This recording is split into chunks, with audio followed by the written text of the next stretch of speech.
તો hello guys મિત્રો, આ છે આઈટેન ગ્રાન્ડ પેટ્રોલ.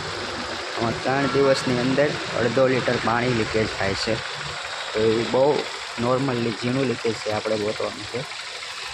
આ બધું જોઈ લીધેલું છે કમ્પ્લેટ. તો મિત્રો, આમાં હીટિંગ કોઇલમાં જે લીકેજ છે. તો મિત્રો, આ ગાડીમાં હીટિંગ કોઇલ લીકેજ છે, તમે જોઈ શકો છો. આ તેનું કવર ખોલીને પીનું છે. આ એની હીટિંગ કોઇલ, આ એની પાઇપ જવા જાય છે, પાણી આવેલું છે, સુકાઈ જાય છે. બહુ નોર્મલ લીકેજ છે, ગરમ થઈને સુકાઈ જાય છે.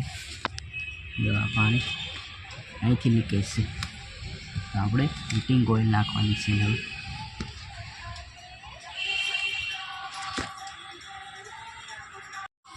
તો મિત્રો, આવીને આવી જાણકારી જાણવા માટે ચેનલને સબસ્ક્રાઈબ કરી દો અને લાઈક કરી દો.